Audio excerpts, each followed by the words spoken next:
Remember when Dr. King talked about the fierce urgency of now? That's from the Beyond Vietnam speech. Here are a bunch of cool quotes. Number 1, true compassion is more than flinging a coin to a beggar.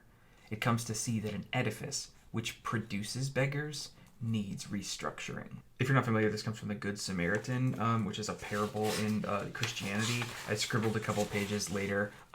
Can't separate MLK from MLK's religion, ?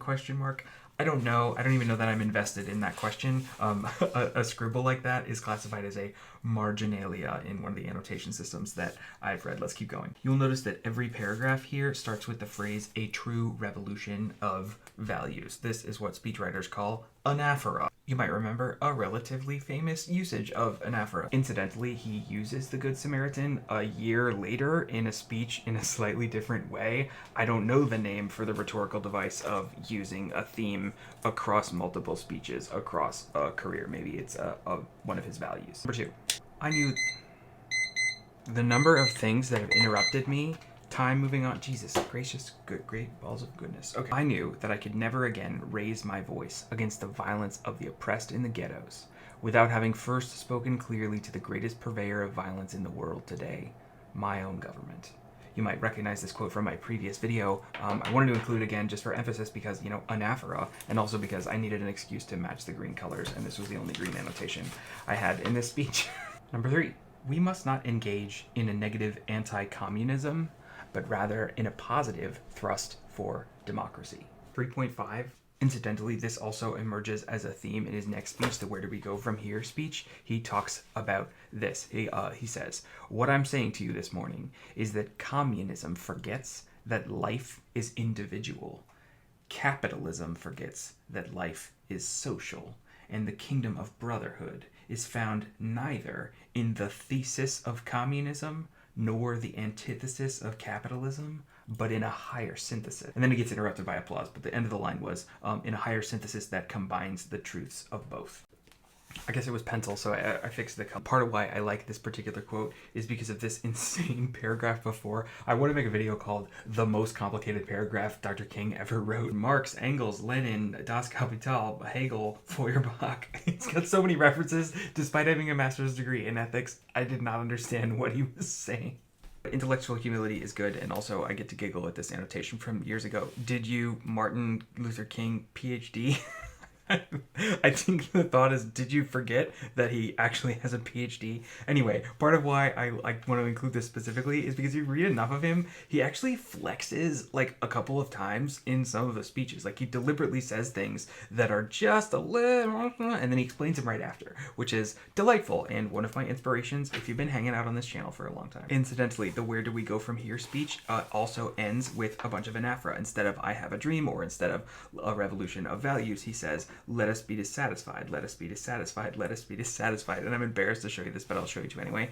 Let us be dissatisfied until America no longer, I'm going to read you the quote, I'm hiding it for you. Okay. Let us be dissatisfied until America will no longer have a high blood pressure of creeds and an anemia of deeds. I don't normally show people annotations. I wrote bars. I'm cringing at my past self. Whatever, we grow. The truth behind the cringe, though, is that he often will explain a thing in detail, and then he will end with a punchy one-liner that summarizes the whole thing. I already analyzed his concepts of power and his critique of Nietzsche. That video's on YouTube and in other places. But to summarize that one, he says, it is precisely this collision of immoral power with powerless morality which constitutes the major crisis of our times. Like, once you read the thing, it summarizes the whole thing in just a nice little, I forgot the number for democracy. 3.5? 4, I guess. When the issues at hand seem as perplexing as they often do, in the case of this dreadful conflict, we are always on the verge of being mesmerized by uncertainty, but we must move on. Some of us who have already begun to break the silence of the night have found that the calling to speak is often a vocation of agony, but we must speak. We must speak with all the humility that is appropriate to our limited vision, but we must speak.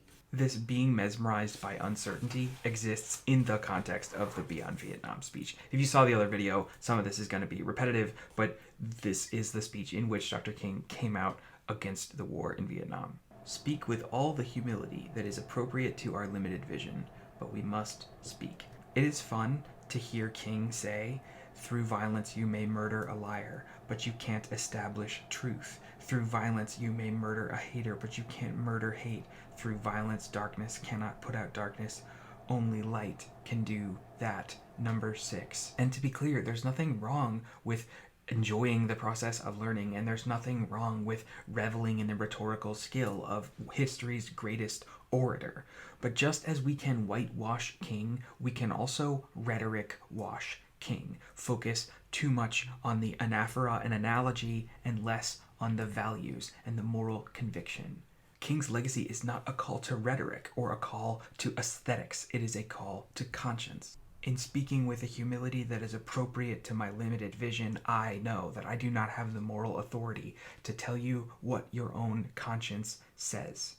The premise of the Good Samaritan is that there is a beaten and bloodied man on the road, and some people are walking by, not helping, and some people choose to help.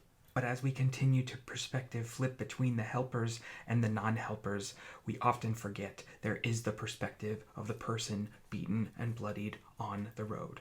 If that is you right now, and no one has told you recently, perhaps your conscience is calling you not to give help, but to receive it. If capitalism forgets that life is social, it might be our job to remember that we occasionally need each other. But if that is not you, your conscience will also know that.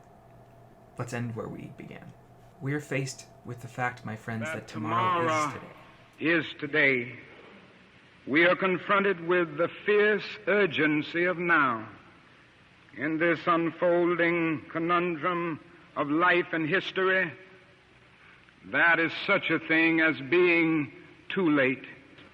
We may cry out desperately for time to pause in her passage, but time is adamant to every plea and rushes on.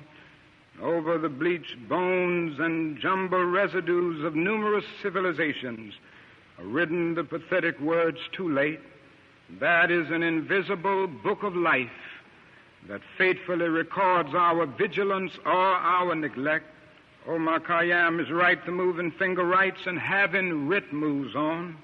We still have a choice today: nonviolent coexistence or violent co-annihilation.